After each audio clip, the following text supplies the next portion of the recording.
ಎಲ್ಲರಿಗೂ ನಮಸ್ಕಾರ. Welcome to my channel. ಇವತ್ತಿನ ವಿಡಿಯೋದಲ್ಲಿ ಸೂಪರ್ ಟೇಸ್ಟಿಯಾಗಿ ಮಕ್ಕಳಿಗೆ ಇಷ್ಟವಾಗುವಂತಹ ಕಾರ್ನ್ ಫ್ರೈಡ್ ರೈಸ್ ಯಾವ ರೀತಿಯಾಗಿ ಮಾಡೋದು ಅಂತ ತಿಳಿಸ್ಕೊಡ್ತೀನಿ.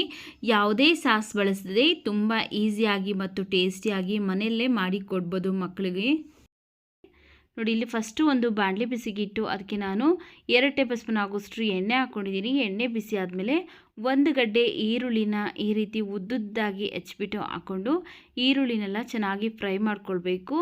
ನಾವು ತುಂಬ ಮೆತ್ತಗೆಲ್ಲ ಸಾಫ್ಟಾಗಿ ಬೇಯಿಸ್ಕೊಳ್ಬಾರ್ದು, ಸ್ವಲ್ಪ ಕ್ರಂಚಿಯಾಗಿ ನಾವು ಈರುಳ್ಳಿನ ಬೇಯಿಸ್ಕೊಳ್ಬೇಕು. ಯಾವುದೇ ಕಾರಣಕ್ಕೂ ಲೋ ಫ್ಲೇಮಲ್ಲೆಲ್ಲ ಇಟ್ಕೊಳ್ಳೋದಕ್ಕೆ ಹೋಗಬೇಡ್ರಿ. ಫ್ರೈಡ್ ರೈಸ್ ಮಾಡಬೇಕಾದ್ರೆ ನಾವು ಸ್ಟೌರಿನ ಐ ಫ್ಲೇಮಲ್ಲೇ ಇಟ್ಕೊಂಡು ಒಂದೊಂದಾಗಿ ಫ್ರೈ ಮಾಡ್ಕೊಳ್ತಾ ಒಂದೊಂದು ಆ್ಯಡ್ ಮಾಡ್ಕೊಳ್ತಾ ಹೋಗಬೇಕು. ಈರುಳ್ಳಿ ಎಲ್ಲ ಚೆನ್ನಾಗಿ ಫ್ರೈ ಆದ ನಂತರ ಈಗ ಇದಕ್ಕೆ 1 ಸ್ಪೂನ್ ಶುಂಠಿ ಬೆಳ್ಳುಳ್ಳಿ ಪೇಸ್ಟ್, ಒಂದು 4 ರಿಂದ 5 ಹಸಿಮೆಣಸಿನಕಾಯಿನೂ ಸಹ ಉದ್ದುದ್ದಾಗಿ ಸೀಳ್ಬಿಟ್ಟು ಹಾಕ್ಕೊಂಡು ಫ್ರೈ ಮಾಡ್ಕೊಳ್ತಾ ಇದ್ದೀನಿ. ಶುಂಠಿ ಬೆಳ್ಳುಳ್ಳಿಯಲ್ಲಿರುವಂತಹ ಹಸಿ ಸ್ಮೆಲ್ಲೆಲ್ಲ ಹೋಗಬೇಕು. ಆದ್ದರಿಂದ ನಾನಿಲ್ಲಿ 1 ನಿಮಿಷ ಚೆನ್ನಾಗಿ ಫ್ರೈ ಮಾಡಿಕೊಂಡು ಈಗ ಇದಕ್ಕೆ ನಾನು 1 ಕಪ್ಪು ಸ್ವೀಟ್ ಕಾರ್ನ್ ಹಾಕ್ಕೊಳ್ತಾ ಇದ್ದೀನಿ. ಅಮೇರಿಕನ್ ಸ್ವೀಟ್ ಕಾರ್ನ್ ಹಾಕ್ಕೊಳ್ತಾ ಇದ್ದೀನಿ. ಇದರಲ್ಲೇ ರುಚಿ ಚೆನ್ನಾಗಿರೋದು. ನಾಟಿ ಜೋಳ ಬರುತ್ತಲ್ಲ, ಅದರಲ್ಲಿ ಅಷ್ಟು ರುಚಿಯಾಗಿರೋದಿಲ್ಲ. ಆದ್ದರಿಂದ ಸ್ವೀಟ್ ಕಾರ್ನ್ ಹಾಕ್ಕೊಳ್ಬೇಕು. ಹಾಗೆಯೇ 1 ಕಪ್ಪು ಕ್ಯಾರೆಟ್, 1 ಕಪ್ಪು ಎಲೆಕೋಸನ್ನು ಹಾಕ್ಕೊಳ್ತಾ ಇದ್ದೀನಿ. ಹಾಗೆಯೇ ಉದ್ದುದ್ದಾಗಿ ಹಚ್ಚಿರುವಂತಹ 1 ಕಪ್ಪು ಕ್ಯಾಪ್ಸಿಕಮ್ ಹಾಕ್ಕೊಳ್ತಾ ಇದ್ದೀನಿ. ಹಾಗೆಯೇ ಬೀನ್ಸ್ 1 ಕಪ್ ಹಾಕ್ಕೊಳ್ತಾ ಇದ್ದೀನಿ, ಅಂದರೆ ಹುರುಳಿಕಾಯಿ ಹಾಕ್ಕೊಂಡು ಫ್ರೈ ಮಾಡ್ಕೊಳ್ತಾ ಇದ್ದೀನಿ. ನಾವು ತುಂಬ ಎಲ್ಲ ತರಕಾರಿನ ಫ್ರೈ ಮಾಡ್ಕೊಳ್ಬಾರ್ದು, ಒಂದು ಅರ್ಧ ಭಾಗದಷ್ಟು ಫ್ರೈ ಮಾಡ್ಕೊಳ್ಬೇಕು. ಆಗಲೇ ಫ್ರೈಡ್ ರೈಸ್ ನಾವು ತಿನ್ನಬೇಕಾದ್ರೆ ತರಕಾರಿ ಕ್ರಂಚಿಯಾಗಿ ಬಾಯಿಗೆ ಸಿಗ್ತಾಯಿದ್ರೆ ರುಚಿ ಚೆನ್ನಾಗಿರುತ್ತೆ.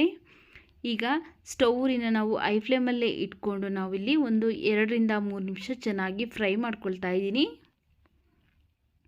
ನೋಡಿ, ಈಗ ತರಕಾರಿನೆಲ್ಲ ಹಾಕ್ಕೊಂಡಾದಮೇಲೆ ಒಂದು 2 ರಿಂದ 3 ನಿಮಿಷ ಚೆನ್ನಾಗಿ ಫ್ರೈ ಮಾಡ್ಕೊಂಡಿದ್ದೀನಿ. ಈಗ ಇದಕ್ಕೆ ನಾವು ಉದ್ರುದ್ರಾಗಿ ಮಾಡಿಟ್ಕೊಂಡಿರುವಂತಹ ಅನ್ನ ಹಾಕ್ಕೊಳ್ತಾ ಇದ್ದೀನಿ.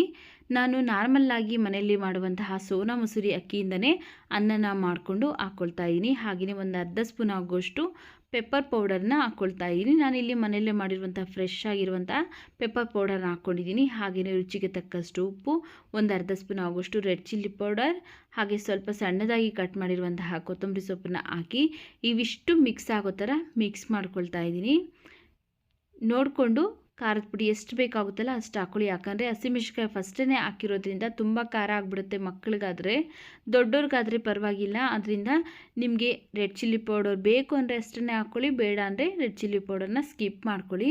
ನೋಡಿ, ಈಗ ಚೆನ್ನಾಗಿ ಮಿಕ್ಸ್ ಮಾಡ್ಕೊಂಡಿದ್ದೀನಿ. ನೋಡ್ತಾ ಇದ್ರೇ ತಿನ್ನಬೇಕು ಅನಿಸುತ್ತೆ. ಮಕ್ಕಳಿಗಂತೂ ತುಂಬ ಇಷ್ಟ ಆಗುತ್ತೆ ಕಲರ್ಫುಲ್ ಆಗಿರೋದ್ರಿಂದ.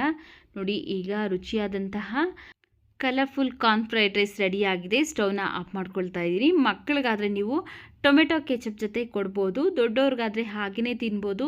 ನೋಡಿದ್ರಲ್ಲ, ಯಾವುದೇ ಸಾಸ್ ಬಳಸದೇ ಕಲರ್ಫುಲ್ಲಾಗಿ ಮಕ್ಕಳಿಗೆ ಇಷ್ಟವಾಗುವಂತಹ ಕಾರ್ನ್ ಫ್ರೈಡ್ ರೈಸ್ ಯಾವ ರೀತಿಯಾಗಿ ಮಾಡೋದು ಅಂತ. ವಿಡಿಯೋ ಇಷ್ಟ ಆಗಿದ್ರೆ ವಿಡಿಯೋಗೊಂದು ಲೈಕ್ ಮಾಡಿ, ವಿಡಿಯೋವನ್ನು ಶೇರ್ ಮಾಡಿ, ನಮ್ಮ ಚಾನಲ್ಗೆ ಸಬ್ಸ್ಕ್ರೈಬ್ ಮಾಡಿ, ಸಪೋರ್ಟ್ ಮಾಡಿ.